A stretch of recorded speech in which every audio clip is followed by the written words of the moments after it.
Alors aujourd'hui on va faire une vidéo plutôt un peu spéciale et qui va être spécialisée sur un sujet, donc ça se peut que ça intéresse pas tout le monde, mais je voulais vraiment en parler parce que c'est vraiment un beau projet et ce projet pour moi me tient à cœur et donc je tiens à vraiment le partager au maximum de personnes qui sont dans cette industrie parce que c'est vraiment un projet qui est important.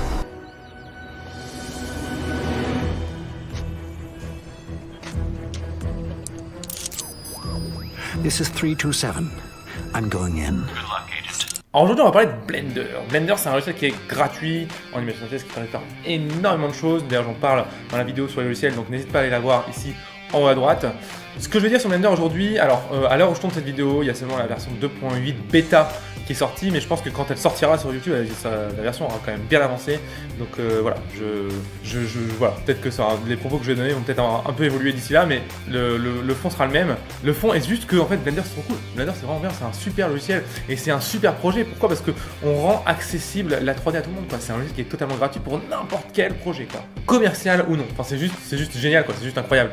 Donc ouais, vraiment soutenez ce projet, essayez Blender, faites un don si vous avez les capacités de le faire. Ce que je veux dire c'est que c'est vraiment un beau projet et c'est top, quoi. C'est vraiment top.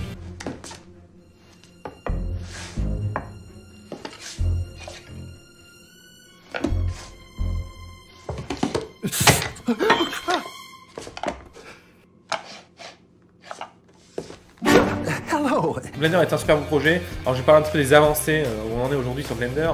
Blender aujourd'hui c'est le seul logiciel 3D pour l'animation, l'animation au cinéma qui fait du rendu en temps réel, quoi. Eevee est sorti dans la version 2.8, on est en rendu en temps réel, on utilise les principes du jeu vidéo du type Unreal et Unity qu'on place dans Blender, on est en rendu en temps réel, c'est le premier logiciel 3D à faire ça et il est gratuit, d'accord? On est juste 10 fois plus avancé que Maya, Max j'en parle même pas.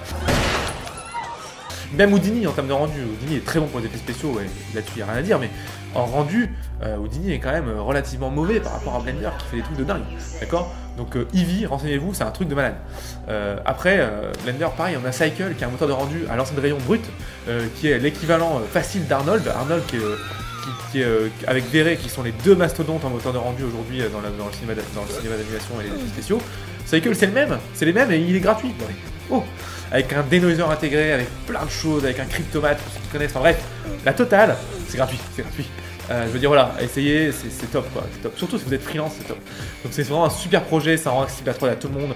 Ça rend accessible en plus la 3D à tout le monde d'une manière professionnelle. C'est ça que j'aime bien, c'est ça que j'aime beaucoup dans ce projet, c'est que c'est pas comme beaucoup de logiciels où ça rend accessible, par exemple le montage à tout le monde. Prenons l'extrême opposé, prenons Windows Movie Maker. D'ailleurs qui est passé payant je crois, mais bref. Ce logiciel il permettait aux gens de découvrir le montage, mais il permet pas aux gens de faire des montages pro, parce que c'est vraiment un logiciel où il y a vraiment juste les bases. Blender c'est pas ça, Blender ça permet aux gens de découvrir le montage parce qu'il est gratuit, la 3D parce que c'est gratuit, mais il est hyper avancé ce logiciel, on peut faire des trucs de dingue. Je veux dire, pour ceux qui se connaissent un peu en développement, l'API de Blender elle est juste 10 fois plus développée que toutes les API que j'ai vues, quoi. Alors Houdini j'ai pas regardé, Houdini je sais qu'ils ont une très bonne API aussi, donc Houdini à part. Mais sinon tout le reste, Blender c'est le top là-dessus aussi encore une fois. Donc l'API Python de Blender elle est dingue, c'est hyper avancé, quoi. C'est un projet de malade, et donc je vous invite à aller juste télécharger la version 2.8 là, la bêta, c'est gratos. Regardez un peu la puissance qu'il y a, quoi. On peut faire du SSS, de la réfraction, de la réflexion, des aberrations chromatiques, de la Z-blur en temps réel, quoi. Vous travaillez comme ça, vous voyez votre Z-blur, vos machins, vous voyez tout. C'est dingue, quoi. Vous riguez votre personnage avec les textures qui réagissent à la lumière, avec de la réfraction, de la réflexion, c'est incroyable. Vraiment, non, vraiment c'est le top, c'est ouf. Comme il est gratuit et comme il n'y a pas de support, ça pourra, je pense, jamais être le leader sur le marché de la 3D. Welcome to IQ Robotic.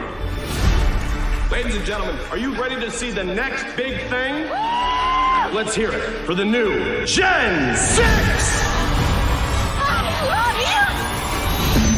Mais c'est pas le but. Le but c'est que ça fait découvrir un truc de malade à des gens qui connaissent pas la 3D ou qui ont juste pas les fonds, les budgets pour acheter un Maya, un 3ds Max, un Houdini. Non, vraiment essayez.